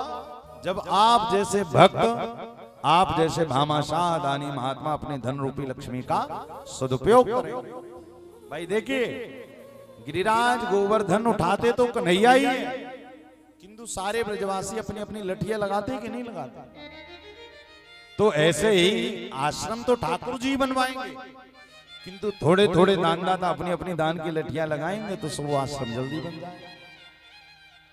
भाई जैसे सारे ब्रजवासी ठाकुर जी की बात मानकर गए ना गिरिराज गोवर्धन, और जब गोवर्धन पहुंचे तो उस समय इंद्र ने बरसात करके यूं समझो ब्रजवासियों का सब खराब कर दिया था, खत्म कर दिया था। सारे ब्रजवासी पहुंचे तो भगवान ने क्या किया? प्रार्थना करवाई कि सब प्रार्थना करो गिरिराज गोवर्धन से। और गोवर्धन से प्रार्थना करवाने के बाद में भगवान ने क्या किया? देखते ही देखते सारे ब्रजवासियों के बीच में भगवान ने बाएं हाथ की कनिष्ठिका पे गोवर्धन धारण कर लिया। बोलो गिरिराज धरण की। बाएं हाथ की सबसे छोटी उंगली पर। और आज भगवान गोवर्धन पर्वत के लिए ब्रजवासियों को इतनी प्रेरणा क्यों दे रहे? याद रखिएगा, भगवान ने गोवर्धन पूजन कराकर मानव प्रकृति का पूजन शुरू कराया। विचार करिएगा, यदि भगवान गोवर्धन पर्वत का पूजन नहीं कराते तो क्या ब्रज 84 कोस में आज गोवर्धन पर्वत सुरक्षित रह पाता? लोग बड़े बड़े जंगलों को काट काट कर महल तालिकाएं बनाते जा रहे हैं। वो तो हमारा सनातन धर्म है, इसकी गनीमत समझिए कि आज भी हमारे धर्म में पहाड़ों को पूजा जाता है, वृक्षों को पूजा जाता है। कोई धर्म ऐसा नहीं है जहां पर वृक्षों के पूजन की शिक्षा हो। हमारे सनातन धर्म में वट को माना जाता है, पीपल को माना जाता है, नीम को माना जाता है। आंवला नवमी के दिन माताएं आंवले की पूजन करती है, अक्षय नवमी के। कृपा मानिए हमारे साधु संतों की, ऋषि मुनियों की, कि जिन्होंने वृक्षों को पूजित बना दिया। कहीं ना कहीं यदि वृक्षों को सनातन धर्म के द्वारा पूजा नहीं जाता तो आज हमें देर नहीं लगती, हम पीपल और वट को काट कर रख देते। और विज्ञान भी इस चीज को शोध कर चुका है कि सबसे ज्यादा ऑक्सीजन वट के वृक्ष में, पीपल के वृक्ष में ही निकलती। सबसे ज्यादा ऑक्सीजन उत्सर्जन नीम में, आंवले में। आंवले के नीचे बैठकर आप ध्यान करिए, 15 मिनट देखिए क्या शांति मिलती है, क्योंकि उसमें साक्षात लक्ष्मी नारायण रहते हैं। बट में तो साक्षात कन्हैया को निवास है। बटस्य पत्रस्य पुटे शयानम बालम मुकुंदम मनसा स्मरामि। पीपल कब पूजा जाता है? बोले जब हमारे यहाँ पर किसी का विश्राम, किसी की अंतिम श्वास हो जाती है, उसके बाद सारा कर्तव्य वहां किया जाता है। क्यों? बोले हमारे पूर्वज, हमारे पितर। देखो भैया आज गोवर्धन की कथा चल रही है। अरे चिंता ना करो, ठाकुर जी की कथा में बैठे हैं, सुनाए।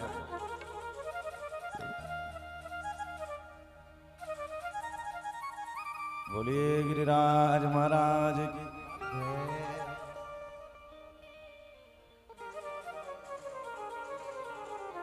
आइए जरा व्यवस्था कर दें भैया लोग, जब तक एक सुंदर सा भजन हम लोग सुन लेंगे। अब देखो भैया, आज सब ब्रजवासी बन के बैठे हैं, सब बैठे रहना। समझ जाओ ये गिरिराज बाबा हैं ठाकुर जी के गोवर्धन, ठीक है। और अब बिजली तड़का रहे इंद्र। हम सब ब्रजवासी बनकर आज सुरों वाले आ गए, तो आओ बैठे रहे, क्योंकि आज शादी भी है। शादी छोड़ के जो जाएगा समझ जाना बहू बढ़िया नहीं मिलेगी। बहू बढ़िया चाहते हो सब लोग कि नहीं? बहू अच्छी चाहते हो कि अच्छी आए? बिल्कुल आज शादी अटेंड करके ही जाना। तो आइए सुंदर सा भजन सुने, उसके बाद आगे की कथा में प्रवेश करेंगे। मन मोहन तुझे रिझाऊं, तुझे नित नए लाड लड़ाऊं, बसा कर नैनन में, छिपा के तुझे नैनन में, बसा के नैनन में, छिपा के तुझे नैनन में। मन मोहन तुझे रिझाऊं, तुझे नित नए लाड लड़ाऊं, बसा कर नैनन में, छिपा के तुझे नैनन में, बसा कर नैनन में, छिपा के तुझे नैनन में। श्री राधा रमण लाल की जय हो।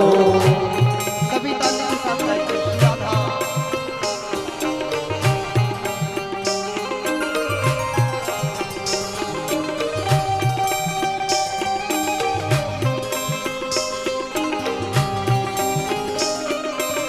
श्री राधे। जय जय।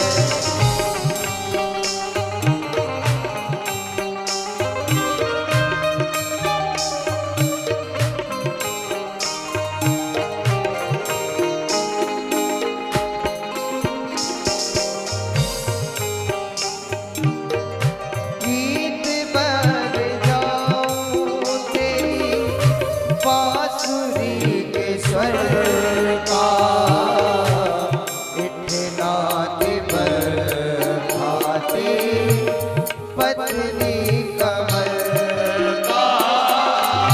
गीत बन जाऊं तेरी बांसुरी के स्वर का, इठलाते पर खाते पत्नी कमर का। पीला पटका बन जाऊं, पीला पटका बन जाऊं, बसा कर नैनन में, छिपा के तुझे नैनन में, बसा के नैनन में, छिपा के तुझे नैनन में। ओ मन मोहन तुझे रिझाऊं, तुझे नित नए लाड लड़ाऊं, बसा कर नैनन में, छिपा के तुझे नैनन में। हो बोलिए राधा रमण लाल की जय हो। सभी भाव से ताली के साथ जय जय उठाए दो हाथ। श्री राधे।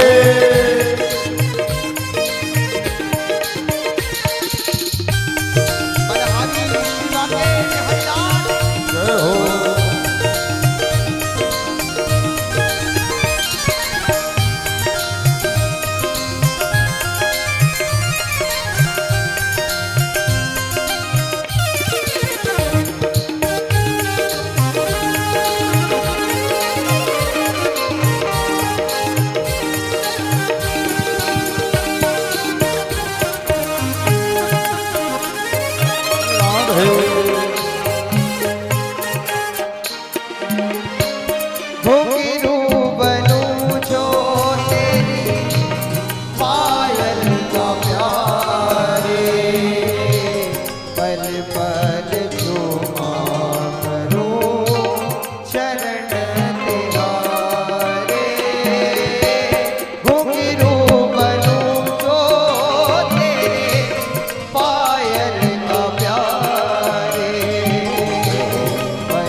कर नैनन में, बसा कर नैनन में, बसा कर नैनन में, पाके तुझ नैनन में। ओ मनमोहन तुझे रिझाऊं, मनमोहन तुझे रिझाऊं, ओ तुझे नित्य नए लाड लड़ाऊं, तुझे नित्य नए लाड लड़ाऊं।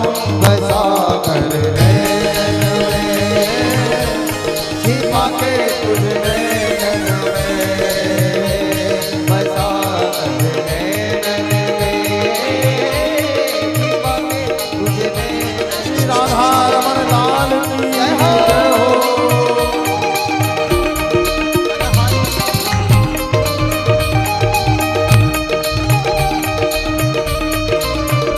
प्यारे की जय हो।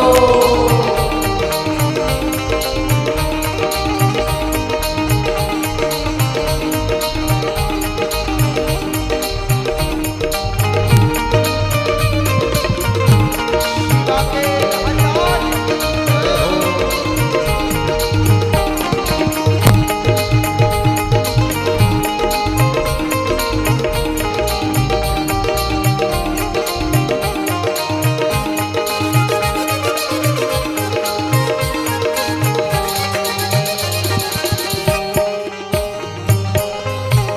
राधिका किशोरी संग रमण बिहारा, मुझको दिखा दो प्रभु ऐसा नजारा। राधिका किशोरी संग रमण बिहारा, मुझको दिखा दो प्रभु ऐसा नजारा। फिर चाहे मैं मर जाऊं, फिर चाहे मैं मर जाऊं, बिठा कर नैनन में, बिठा कर नैनन में, बसा कर नैनन में, छिपा के तुझ नैनन में। मनमोहन तुझे रिझाऊं, तुझे नित्य नए लाड लड़ाऊं।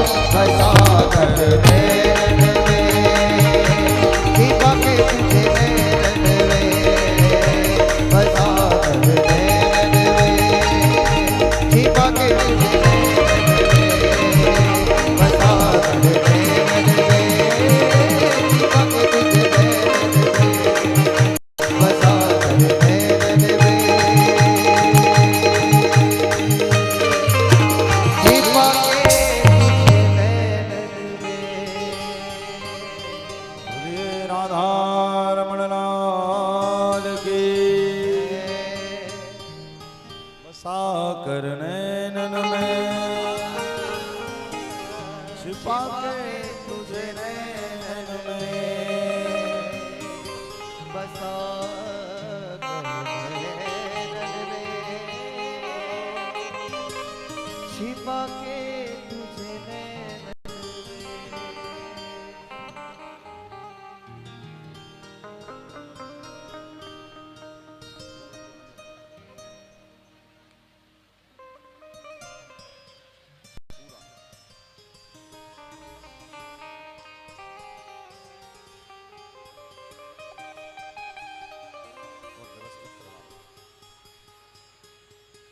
सभी भक्तों से निवेदन अपने स्थान पर बैठ जाएं, व्यवस्था बनाए रहें।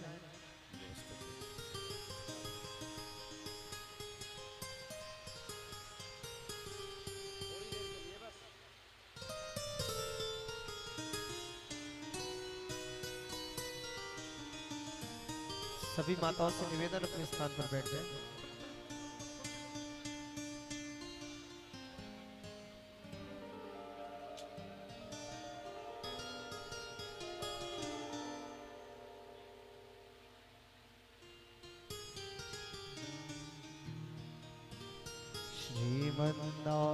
श्रीमन्नारायण श्रीमन्नारायण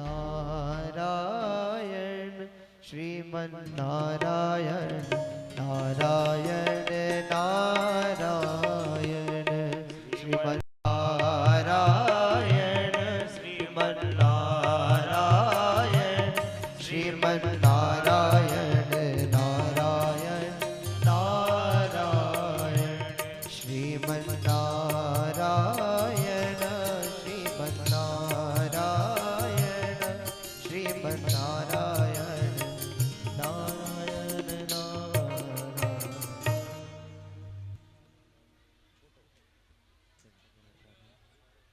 थोड़ा सा पीछे माताओं को व्यवस्थित कर दें। हाँ, बाकी इस तरफ आ जाए माताएं जिनको वहां पानी लग रहा है।